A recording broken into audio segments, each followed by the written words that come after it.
देखिए, जमाना ये है कि हर किसी को अच्छी बीवी चाहिए, मतलब एक कंप्लीट पैकेज। अरे देख तो ले जलेबी को एक बार, लेखक है, बोलती है तो अच्छे अच्छों की बोलती बंद कर देती है। हाइट तो इतनी है कि तार से कोई भी सामान निकालना हो ना तो एक हाथ ऊपर करके निकाल दे। खाना बनाती है तो 5 सितारा होटल का शेफ भी फेल है। कुछ भी मत बोलो माँ, नाम देखो जलेबी। अरे वो तो घर का नाम है, वैसे तो शिखा नाम है उसका। यार आई एम ऑल्सो इंटरेस्टेड। देखो मैं जानता हूँ कि तुम छोटे शहर की थी, कितना मुश्किल होता था मुझे सोसाइटी में तुमको एडजस्ट करने में। अब जाकर कहीं तुम तौर तरीके सीख पाई हो। अब बहू भी मैं गवार ले आऊं? राइट पापा, अब मेरे फ्रेंड्स की मॉम है, वो खुद ड्राइव करके आती हैं, किटी अटेंड करती हैं और मॉडर्न ड्रेसेस भी पहनती हैं। लेकिन बेटा एक बात मैं तुझे बता देता हूँ, तेरी माँ ने जैसे ये घर संभाला, तुझे बनाया, मेरे साथ के लोग तेरी माँ की बहुत तारीफ करते हैं। तब मुझे लगता है कि नहीं, तुम्हारी माँ is the right choice for me. यार पापा कंफ्यूज मत करो प्लीज, शादी करूं या नहीं करूं ये बताओ। उसका नाम जलेबी है। अच्छा बेटा एक बार देख ले, अगर ठीक लगती है तो ठीक, नहीं तो बस फिर क्या था, पहुंच जाते हैं सभी जलेबी के घर। अब जलेबी से मिलवाने से पहले उसकी पर्सनैलिटी को समझ लीजिए। अरे जलेबी उठ जा बेटा, सारी रात किताब में आंख गड़ाई रहती है और लेट उठती है। ससुराल में नहीं चलेगा ये सब। वैसे ससुराल से याद आया कि आज बम्बई से लड़के वाले देखने आ रहे हैं ना तुझे। एक तो माँ अंकिता नाम है मेरा। हाँ रे, भूल ही जाते हैं। दूसरा ये कि ससुराल में जाकर ये जल्दी से उठने का कॉन्सेप्ट आखिर है किसका। देखो माँ, शादी करना जरूरी है, ये मानती हूँ। बेटी का घर से लड़के के घर जाना जरूरी है, ये भी मानती हूँ। लेकिन तभी जलेबी के घर की डोरबेल बजती है और माँ, चल चल चल, आ गए वो लोग, तू तैयार होकर नीचे आ जा। वो लाल वाला सूट निकाल दिया है मैंने, मेकअप कर लेना। और हाँ, मुंह मत खोलना, चाहे जो बोले बस हाँ या ना, इतना ही जवाब देना, समझी। लेकिन जब सारी बात होने के बाद ये हुआ कि चलो जलेबी को भी बुला लिया जाए, जिससे लड़का लड़की एक दूसरे को देख ले, तो माँ जोर से आवाज लगाती है, जलेबी, अरे ओ बेटा जलेबी, अरे जरा वो लड्डू लेकर आ। अरे वही जो सुबह से बना रही है अपनी होने वाली सास के लिए। लेकिन जैसे ही जलेबी सामने आती है, सूरज उसे देखता ही रह जाता है। माँ, शिखा नाम है मेरा। फिर भी वो सबको नमस्ते करती है और सभी को लड्डू खिलाती है। ये लड्डू मैंने नहीं, केसरवानी हलवाई ने बनाए हैं। ना विश्वास हो तो स्टिकर देख लीजिए। यार मैंने तो सोचा कि तुम इम्प्रेस करने के लिए 100 झूठ बोलोगी। क्यों भला, क्यों इम्प्रेस करूंगी मैं? इन लोगों का सोचना है कि छोटे शहर की हो, बड़े शहर में जाने के लिए तिगड़म लगाओगी। अच्छा, और आपका ये सोचना क्यों नहीं है? आप तो सास होने वाली हैं। मैंने तो सुना है सास बड़ी खतरनाक चीज होती है। चुप जलेबी, कुछ भी बोली जा रही है तू। अरे नहीं नहीं, ठीक है, मैं भी यही सोचा करती थी। अच्छा सूरज, तुम दोनों को कोई बात करनी हो तो जाकर कर लो। सूरज शिखा को लेकर अकेले में चला जाता है। यार ये कैसा निकनेम है जलेबी? क्या तुम जलेबी की तरह थोड़ी सी टेढ़ी हो? क्योंकि जलेबी की तरह स्वीट तो लगी नहीं तुम मुझे। तुम में भी वैसे मुझे जरा से भी चमक नहीं दिखी, तो ये सूरज नाम कैसे पड़ गया तुम्हारा? देखो यार, मैं शादी के लिए हाँ कर दूंगा, लेकिन मेरी एक शर्त है। शादी ही नहीं करनी मुझे तुमसे। शादी के लिए कोई शर्त थोड़ी होती है। सूरज समझ जाता है कि लड़की थोड़ी अकड़ू है, लेकिन उसे शिखा को देखकर बिल्कुल नहीं लगता है कि वो छोटे शहर की है। वो शादी के लिए हाँ कर देता है। शादी के बाद एक दिन शिखा सास को खाना दे रही थी। का हो ससुराइन, काहे ना खाए रही हो खाना? कौनो समस्या है तो बताई दा। फिर दोनों हंसने लगती हैं कि तभी वहाँ सूरज आ जाता है। आज तो इस भाषा में बात कर ली, लेकिन आगे से मैं बिल्कुल ना सुनूं। इसीलिए मैं कह रहा था कि शहर की लड़की लेकर आओ। ये कैसी गंवार भाषा बोल रही थी, छी, मुझे तो नफरत हो रही है इससे। शिखा जो अब तक सास के साथ मजाक कर हंस रही थी, वो रोने लगती है। क्या है सूरज, हम दोनों मजाक कर रहे थे एक दूसरे से। अरे ये तो बात की बात है, ऐसा कौन होता है जिसे अपनी ही बोली, अपनी ही भाषा से इतनी नफरत होती है, ऊपर से तब जब वो भाषा इतनी मीठी हो। तभी वहाँ काम वाली आ जाती है। वो शिखा से कहती है, अच्छा भौजाई जात है, कौनो काम होई तो फुनवा घुमाई लो, समझी। देखा इसे कैसे बोल रही थी। अब इसमें और तुम लोगों में कोई फर्क ही नहीं रहा। मैं ऑफिस जा रहा हूँ। रात को मेरे बॉस खाने में आएंगे। अच्छा सा कोई हाई सोसाइटी का फूड बनाना, ओके?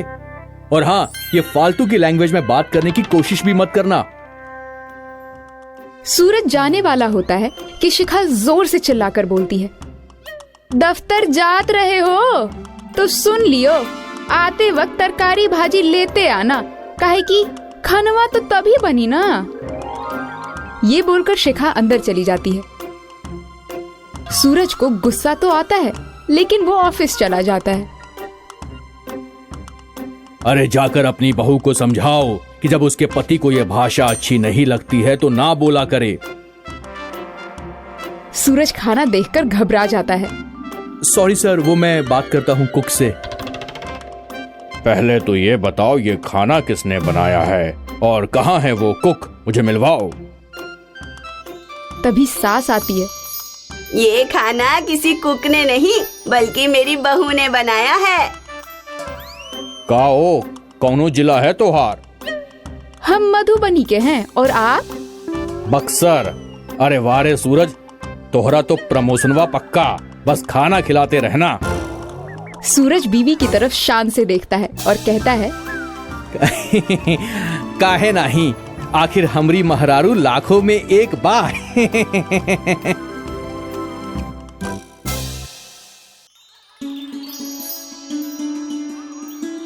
उषा जी और नंदा देवी लगभग 55-56 साल की दो महिलाएं थी।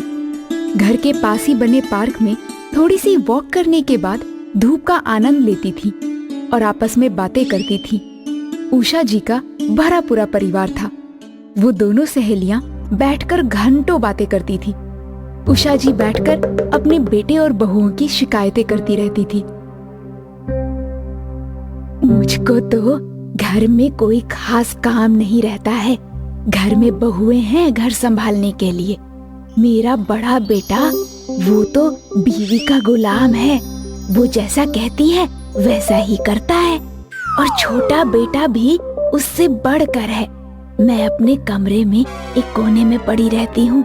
बच्चे भी मुझसे बात नहीं करते, और बहुओं का तो क्या कहूँ। मेरे 2 बेटे हैं और एक बेटी।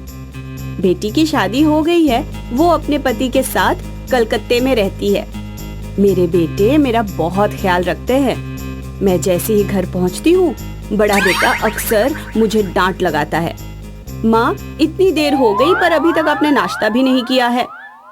तुम्हें दवा भी खानी होती है ना, तुम वहाँ इतनी देर तक क्यों बैठी रहती हो? बहू झट से मेरे लिए नाश्ते की प्लेट लेकर आती है, और बच्चे भी हर समय दादी दादी कहते रहते हैं। मेरी बहुओं को तो खाना देने के अलावा मेरे पास 2 पल बैठकर समय गुजारने की जरूरत नहीं महसूस होती। बेटे ऑफिस से आते हैं, सीधे अपनी बीवियों के कमरे में चले जाते हैं। माँ से कभी ये नहीं पूछते तुम्हारा क्या हाल चाल है। चाहे मैं बीमार पड़ी रहूं, चाहे मुझे कुछ भी हुआ हो, बेटे कभी हाल चाल नहीं पूछते। जब तक मेरे पति जिंदा थे तब भी मेरे बच्चे हमारी इतनी ही कदर करते थे, और अब तो हथेली का थाला बनाकर रखते हैं। मुझे छींक भी आ जाए ना तो तुरंत छोटा बेटा डॉक्टर के पास भागता है। बड़ी बहू मेरे सिर पर तेल लगाए बिना अपने बालों में तेल तक नहीं लगाती, और छोटी बहू बिना मेरे पैर दबाए कभी नहीं सोती। मुझे कहीं जाना हो तो मेरी साड़ियाँ मेरी बहू ही निकाल कर प्रेस करके देती है। उषा जी उसकी बातें सुनकर बहुत दुखी हो जाती हैं और अपनी किस्मत को कोसती, काश मेरी भी बहुएं ऐसी होती। फिर ये सोचकर संतोष कर लेती हैं कि शायद अपने कर्मों का फल है। दोनों की दोस्ती चलती रही। अक्सर उषा जी नंदा जी से पूछा करती, तुम ऐसा क्या करती हो कि तुम्हारी बहुएं और बेटे तुम्हारी इतनी कदर करते हैं? मैं तो कुछ भी नहीं करती, अलबत्ता उनको हर बात में सलाह ही देती रहती हूँ और टोका टोकी भी करती हूँ। बच्चे मुझे कहीं जाने भी नहीं देते। जब मैं कहीं जाने का नाम लेती हूँ, दोनों बेटे एकदम से मना कर देते हैं कि माँ नहीं, तुम्हें वहाँ जाने पर तकलीफ होगी, तुम यही रहो। अगर किसी को बुलाना है तो हम उन्हें यही बुला लेंगे। शायद इनके पास बहुत सारी प्रॉपर्टी होगी, जिसके लालच में इनके बेटे बहू इसका इतना ख्याल रखते हैं। एक दिन उषा जी ने आखिर पूछ ही लिया, क्या ये घर जिसमें आप रहती हैं वो आपके नाम है? नहीं, ये घर तो मेरे बेटे के नाम पे है। जब मेरे पति का स्वर्गवास हुआ, उसके कुछ साल पहले ही उन्होंने ये घर बेटे के नाम से कर दिया था। मेरे बेटों के नाम से दो घर हैं जो उनके पिताजी ने बनवा कर दिए थे, और इतनी सारी प्रॉपर्टी भी उनके नाम से है। फिर भी ये बच्चे मेरी कदर क्यों नहीं करते? नंदा देवी से प्रायः रोज मिलना होता था। उनकी दोस्ती बहुत पुरानी थी, लेकिन चांस की बात थी, कभी घर आना जाना नहीं हुआ। दोनों की दोस्ती बरकरार थी।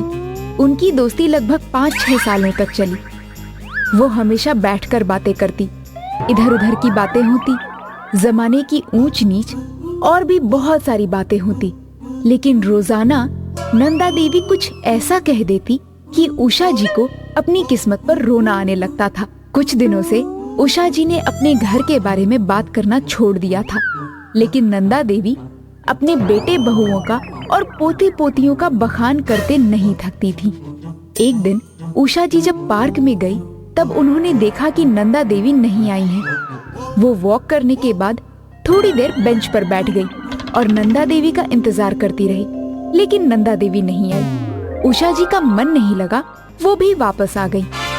ऐसे ही कई दिनों तक वो पार्क में जाती और बैठकर नंदा जी का इंतजार करती और चली जाती। उस समय लोगों के पास फोन नहीं हुआ करते थे। लगभग 6 दिन हो गए। आखिर कहाँ गई होंगी? उनके बेटे बहू तो उन्हें कहीं जाने नहीं देते।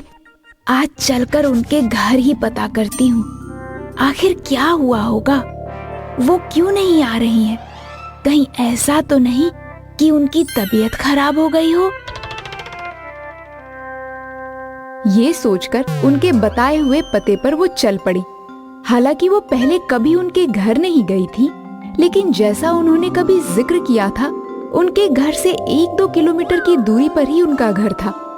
उषा जी जब वहाँ गई तो उन्होंने देखा उनके घर में तो ताला बंद है।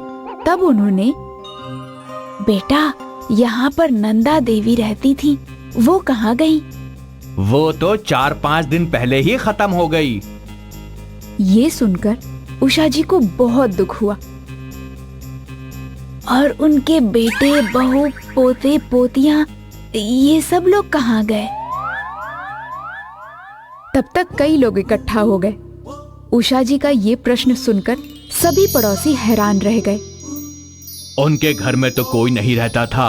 वो बेचारी तो बस 10-15 सालों से अकेले ही रहती थी और आज तक उनके घर में कभी किसी को आते जाते नहीं देखा।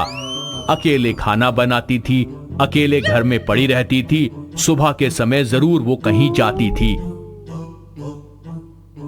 इसका मतलब इनका अपना कहने वाला कोई नहीं था और ये अपनी काल्पनिक दुनिया में जीती थी, जिसमें उनके बेटे बहू और पोते पोतियां इनका ख्याल रखते थे।